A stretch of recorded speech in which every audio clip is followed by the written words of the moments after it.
एक दूसरे का खून पी जाएंगे। आपको तो बात भी क्या ये ऐसे ही है कि कैफियत बदल जाती है या यूटर्न ले लिया जाता है। हाँ। फिर आपकी एक वोटर बेस है, फिर आप पब्लिक में जाते हैं, वो सर परसों तुसी उस शो ते गए सो तुसी नाक कटवाती, तो इसलिए ज्यादा झूठ सियासत में बोला जाता है। आई बी वेरी ऑनेस्ट अबाउट। तो ये बहुत अच्छी बात है तो भाई, ऐसा तो देखिए, ऐसा नहीं है कि आप बता रहे हैं तो हमें पता चल रहा है। ये खवातीन हजरात बैठे हैं हमारे सामने, हमारी ऑडियंस है, ये अपने सवालात लेकर आए। ठीक है, इनके मुंह है और उन मुंहों में सवालात। ये आप सवाल पूछेंगे, मैं इनसे पूछूंगा। अस्सलाम वालेकुम। वालेकुम सलाम सर। क्या नाम है पार्टनर? हमजा गुज्जर। और कोई सवाल लाए हो? हाँ जी बिल्कुल। पूछो। सर मेरा आता सर से सवाल है कि क्या टॉक शोज में तो ऐसा लगता है कि पीटीआई वाले और पीएमएलएन वाले एक दूसरे का खून पी जाएंगे। टॉक शो के बाद भी क्या ये ऐसे ही है कि कैफियत बदल जाती है या यूटर्न ले लिया जाता है। खून पीते हैं या फिर छोड़ देते हैं? मेरा एक असूल है टॉक शोज में, हाँ, उसूल किसी को छेड़ो ना और जो आपको छेड़े उसको छोड़ो ना। बहुत अच्छी बात। किसी को छेड़ो ना और जो छेड़े उसको छोड़ो ना। वाह वाह। तो कई दफा ये होता है कि सेट पे आप बैठे हुए हैं, पीटीए की एक खातून बैठी है और वो आप पे चढ़ाई किए जा रही है और वो आप पे पर्सनल इल्जामात पे भी आ गई, छेड़ दिया आपको, मतलब छेड़ दिया। जैसी सेट से उतरे और क्या हाल चाल है आपका, बंदा हैरान हो जाता है कि ये वही खातून है जो भी सेट पे आपके साथ लड़ाई झगड़ा कर रही थी, और जैसे ही ऑफ सेट आए हैं वो बिल्कुल ही अच्छा, ये सिर्फ पीटीआई वाले करते, पीएमएलएन वाले ऐसा नहीं करते। मेरा ख्याल है हमारे लोग जो तल्ख हैं वो तल्ख हैं, जो खुशगवार रहते हैं वो खुशगवार अच्छा, आपके यहाँ तल्ख हैं, उनके यहाँ के बदतमीज। नहीं, ये बात नहीं है, हमारे यहाँ भी बड़े बदतमीज मौजूद हैं। बदतमीजी में बड़ी अच्छी आती है अगर करनी हो तो। मेरे ख्याल से एग्जाम्पल किसी ना किसी ने तो सेट करनी है कि अगली तरफ से कितनी बदतमीजी आ रही हो, हमने एक डिसेंसी मेंटेन हो, ये रहे कि वो एक पुल था बदतमीजी का और सब उसी तरफ चल पड़े। ये बात ये मेरे ख्याल से किसी ना किसी को तो स्टैंड लेना था, क्या करते रहे वो बदतमीजी, हम नहीं करेंगे। ये बात बिल्कुल ठीक है ना।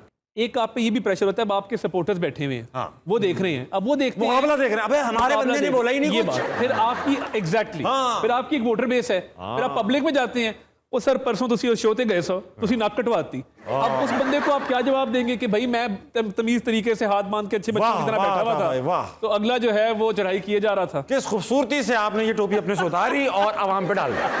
अस्सलाम वालेकुम। जी वालेकुम सलाम। क्या नाम है आपका? हमजा। काबिल एहतराम शख्स बैठे हैं क्राउड। बहुत। हमजा क्या करते हो बेटा? मैं एफएससी प्री इंजीनियरिंग। वाह वाह वाह, एफएससी प्री इंजीनियरिंग कर रहे हैं। और कुछ करते हो साथ में, कोई वजीर ये समझ लो आला बनने की कोशिश, इस तरह कुछ काम? नहीं इस तरह कुछ भी नहीं करते। नहीं। अच्छा, क्या सवाल है? मेरा सवाल रहमान फारिस सर से है। वाह। क्या आप कहते हैं कि शायरी आपका इश्क है, आपने इस इश्क के जरिए और कितने इश्क हासिल किए हैं? सवाल गहरा पूछ गया है लड़का।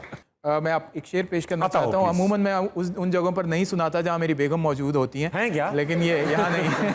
यहाँ नहीं है, इसलिए मैं वो पेश कर देता हूँ कि न दिल का इज़्न न दिलदार की इजाज़त है। वाह, न दिल का इज़्न न दिलदार की इजाज़त। न दिल का इज़्न न दिलदार की इजाज़त है, वगरना दीन में तो चार की इजाज़त है। अस्सलाम वालेकुम। वालेकुम अस्सलाम। क्या नाम है आप? ईमान। अच्छा ईमान, ये बताइए कोई सवाल लाई हैं आप? मेरा अता साहब से सवाल है, क्या वकालत भी करते हैं और सियासत भी करते हैं, तो वकालत और सियासत में से ज़्यादा झूठ कहाँ बोला जाता है? वकालत में झूठ की गुंजाइश जितनी जो तासर मिलता है उतनी नहीं होती, क्योंकि आपने सर्टन लॉज के अंदर, सर्टन प्रोविजंस के अंदर रह के बात करनी होती है, उन्हीं को बैंड करना है। मगर सियासत में झूठे वादे ज़रूर हो जाते हैं, तो इसलिए ज़्यादा झूठ सियासत में बोला जाता है। आई बी वेरी ऑनेस्ट अबाउट। सही, बहुत अच्छी बात है भाई। ऐसा तो देखिए, ऐसा नहीं है कि आप बता रहे हैं तो हमें पता चल रहा है, हम देखते भी हैं, नहीं, मतलब हमारी आंखें भी हैं, मगर मुझे तस्लीम करने का तो कम से कम क्रेडिट बहुत मैं दे रहा हूँ। मैं और आज बहुत ऑनेस्ट चल रहे हैं, मुझे बहुत अच्छे लग रहे हैं। मैं हमेशा से बड़ा ऑनेस्ट हूँ। जरा फोन मिला, फवाद चौधरी को फोन मिला यार। जी, अस्सलाम वालेकुम। वालेकुम अस्सलाम। क्या नाम है आपका? ईमान।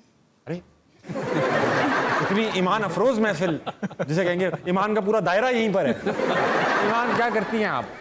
प्री मेडिकल की स्टूडेंट हूँ। आप भी प्री मेडिकल की स्टूडेंट हैं? अच्छा, कुछ और करती हैं इसके अलावा? नहीं, कुछ भी नहीं करती। Very good. तो कोई सवाल लाएंगे? रहमान से मैंने सवाल पूछना है। रहमान से सवाल? फारिस से। अब कह रही है फारिस भाई, रहमान साहब फारिस से। रहमान फारिस साहब से कि आप बहुत अच्छे शायर हैं, तो आपकी शादी के लिए आपने भाभी को भी अपनी शायरी से मनाया था या नहीं?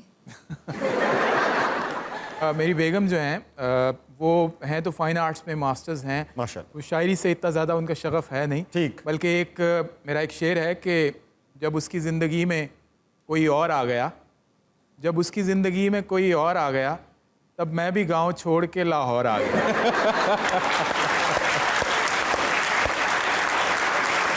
वाह वाह।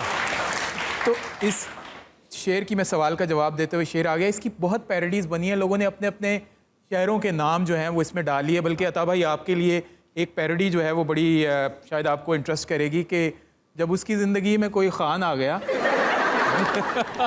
जब उसकी जिंदगी में कोई खान आ गया तब मैं भी गांव छोड़ के मुल्तान आ गया। वाह भाई वाह। तो ये मुझे शेर इसलिए याद आ गया कि जब मेरी पहली दफ़ा बेगम से मुलाकात हुई तो उन्होंने मुझसे ये पूछा, हालांकि शायर एक फैंटेसी लैंड में रह के, एक पूरे तख़य्युलाती दुनिया में रह के किरदार तश्कील करता है और फिर शेर कहता है। जी। उन्होंने मुझसे पूछा कि आप किसको छोड़ के गाँव में लाहौर आए थे? हाँ। तो मैंने कहा ऐसी कोई बात नहीं है। डर गए आप।